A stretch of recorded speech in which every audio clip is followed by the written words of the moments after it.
آج ہم ایک ایسے خطے کی بات کرنے والے ہیں جس کی کہانی ایک یا دو نہیں بلکہ پورے 75,000 سال پرانی ہے۔ جی ہاں، 75,000 سال۔ یہ خطہ محض زمین کا ایک ٹکڑا نہیں ہے بلکہ پچھلی کئی صدیوں سے یہ تجارت، ہجرت، بڑی تہذیبوں کے عروج و زوال اور عظیم فاتحین کی توجہ کا ایک بہت بڑا مرکز رہا ہے۔ تو چلیے تاریخ کے اس حیرت انگیز سمندر میں غوطہ لگاتے ہیں اور دیکھتے ہیں کہ کیسے مختلف ادوار نے اس پورے جغرافیائی خطے کو آج کی شکل دی۔ اس طویل اور شاندار سفر کو بہتر انداز میں سمجھنے کے لیے ہم اس پورے جائزے کو 6 اہم ادوار میں تقسیم کریں گے۔ وادی سندھ کا آغاز، قدیم سلطنتوں کا سنگم، اسلامی اثرات، مغلیہ سنہری دور، برطانوی راج اور تقسیم، اور پھر آخر میں جدید جمہوریہ۔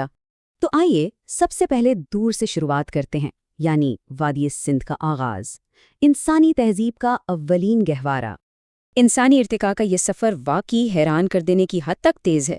ذرا سوچئے، 73,000 سال پہلے جدید انسانوں نے اس خطے میں قدم رکھا تھا، پھر تقریباً 7,000 قبل مسیح میں باقاعدہ زراعت اور مویشی پالنے کا آغاز ہو گیا، اور 4500 قبل مسیح تک آتے آتے وادی سندھ کی وہ عظیم تہذیب اپنے بڑے اور باقاعدہ شہروں کے ساتھ ابھرنے لگی جس کی مثالیں آج بھی دی جاتی ہیں۔ لیکن خیر، تاریخ ہمیشہ ایک سیدھی لکیر میں تو نہیں چلتی۔ موسمیاتی تبدیلیوں اور مسلسل خشک سالی نے ان عظیم شہروں میں رہنے والوں کو چھوٹے دیہاتوں کی طرف ہجرت کرنے پر مجبور کر دیا، جہاں ان کا ملاپ خانہ بدوش انڈو ایرین قبائل سے ہوا۔ ان قدیم لوگوں کی ذہانت بھی کمال تھی۔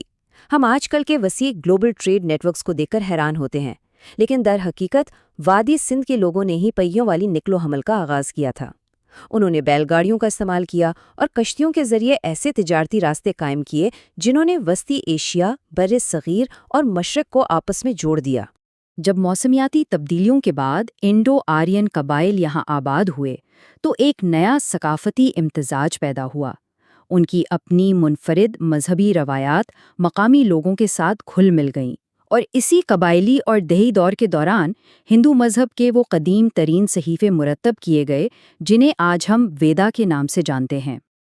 اب آتے ہیں اپنے دوسرے دور کی طرف، قدیم سلطنتوں کا سنگم، ایک ایسا وقت جب دنیا کے عظیم فاتحین کی نظریں اس خطے پر جمی تھیں۔ 518 قبل مسیح میں خاخامشی سلطنت کے بادشاہ دارا اول نے جب اس خطے میں قدم رکھا تو اس نے یہاں ایک بالکل نیا بیوروکریٹک نظام متعارف کرایا۔ اس نے باقاعدہ صوبائی دارالحکومت قائم کیے جنہیں ستراپی کہا جاتا تھا۔ اگرچہ آج اس فارسی کنٹرول کے براہ راست آثار قدیمہ کچھ خاص نہیں ملتے، لیکن یونانی ذرائع اس بہترین اور منظم انتظامی ڈھانچے کی پوری طرح تصدیق کرتے ہیں۔ اور یہاں سے اقتدار کی تبدیلیوں کا ایک باقاعدہ طوفان آتا ہے۔ 328 قبل مسیح میں سکندر اعظم یہاں پہنچتا ہے۔ اس کی موت کے فوراً بعد چندرگپت موریہ اپنی سلطنت کا دائرہ یہاں تک پھیلا دیتا ہے، اور پھر صدیوں کی اٹھا پٹک کے بعد گپتا سلطنت کا غلبہ قائم ہوتا ہے۔ مطلب یہ خطہ مسلسل طاقتور سلطنتوں کی رسہ کشی کا میدان بنا رہا۔ ان تمام جنگوں کا ایک بہت ہی دلچسپ نتیجہ بھی نکلا۔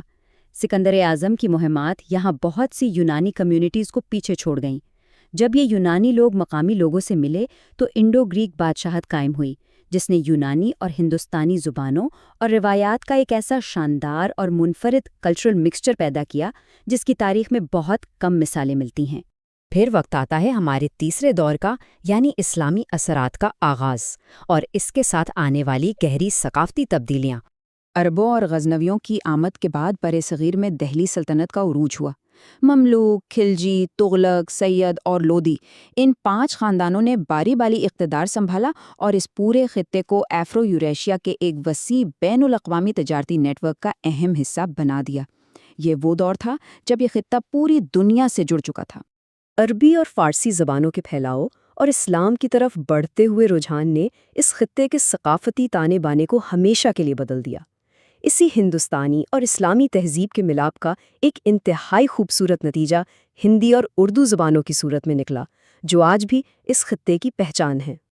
اب قدم رکھتے ہیں چوتھے دور میں، یہ ہے مغلیہ سلطنت کا سنہری دور۔ یہ تاریخ کا ایک زبردست عسکری موڑ تھا۔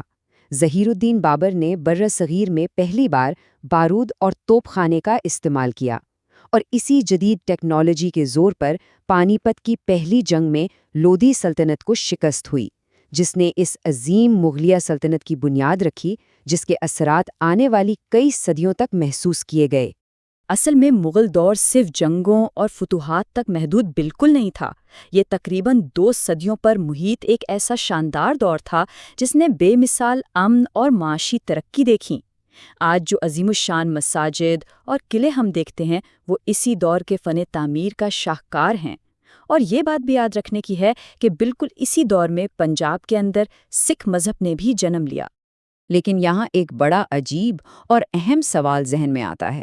آخر 2 صدیوں کی اس زبردست خوشحالی اور معاشی ترقی نے ایک غیر ملکی تجارتی کمپنی کو اس خطے پر قبضہ کرنے کا راستہ کیسے دے دیا؟ مغل سلطنت کا زوال آخرکار اپنے پیچھے کیا چھوڑ گیا؟ اور اس سوال کا جواب ہمیں لی جاتا ہے 5ویں دور کی طرف، برطانوی راج اور تقسیم کا ہنگامہ خیز باب۔ یہ غیر ملکی قبضہ کوئی راتوں رات نہیں ہوا تھا۔ 18ویں صدی کے آخر میں برٹش ایسٹ انڈیا کمپنی نے دھیرے دھیرے اپنے قدم جمائے۔ 19ویں صدی کے دوران مقامی حکمرانوں، سکھوں اور افغانوں کے ساتھ انگریزوں کی طویل جنگیں ہوئیں، اور پھر اس طویل برطانوی حکمرانی کے بعد بالآخر 14 اگست 1947 کو پاکستان ایک آزاد ریاست کے طور پر دنیا کے نقشے پر ابھرا۔ 1947 کی آزادی تاریخ کی ایک بہت ہی پیچیدہ اور المناک تقسیم کے ساتھ آئی۔ پنجاب اور بنگال کو مذہبی بنیادوں پر تقسیم کیا گیا۔ لاکھوں کی تعداد میں لوگوں نے نئی سرحدوں کے آر پار ہجرت کی، اور اس پورے عمل کے دوران ہندوؤں، سکھوں اور مسلمانوں کے درمیان ہونے والے پرتشدد واقعات تاریخ کا ایک انتہائی افسوسناک باب ہے۔ بالکل اسی دورانیے میں کشمیر کے مسئلے پر پہلی پاک بھارت جنگ کا بھی آغاز ہوا۔ اور آخر میں ہم پہنچتے ہیں اپنے چھٹے دور میں، جدید جمہوریہ اور آزادی کے بعد کے چیلنجز۔ ظاہر ہے ایک بالکل نئی ریاست کا سفر کبھی سیدھا اور آسان نہیں ہوتا۔ 1956 میں پہلا آئین منظور ہوا، لیکن اس کے بعد کے اشرے شدید ہنگامہ خیز تھے۔ 1965 کی جنگ، پھر 1971 کا تنازع جس کے نتیجے میں بنگلہ دیش ایک الگ ملک بنا، اور پھر 1977 کی وہ فوجی بغاوت جس میں ذوالفقار علی بھٹو کی حکومت کا خاتمہ ہوا۔ یہ تمام واقعات بتاتے ہیں کہ ابتدائی سال کتنے ہنگامہ خیز اور چیلنجز سے بھرپور تھے۔ اب یہاں ذرا اس اعداد و شمار پر غور کیجیے گا۔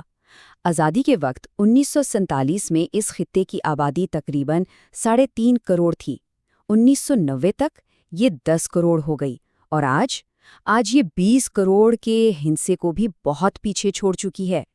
آبادی میں ہونے والا یہ بے پناہ اضافہ اس جدید ریاست کے چیلنجز کو سمجھنے کے لیے ایک بہت ہی اہم عنصر ہے۔ تو 73,000 سال قبل جدید انسانوں کی آمد سے لے کر قدیم سلطنتوں کے عروج و زوال، مغلیہ سنہری دور اور پھر جدید دور کے ہنگاموں تک، یہ سب محض تاریخ کی کتابوں کے اوراق نہیں ہیں، بلکہ سوچنے کی بات یہ ہے کہ ان تمام ادوار کی گونج آج بھی جنوبی ایشیا کی جغرافیائی سیاست کو کس طرح متاثر کر رہی ہے۔ یہ ایک ایسا سفر ہے جو رکا نہیں ہے، اور تاریخ کے اس تسلسل کو سمجھنا ہمارے لیے مستقبل کو سمجھنے کی ایک اہم چابی ہے۔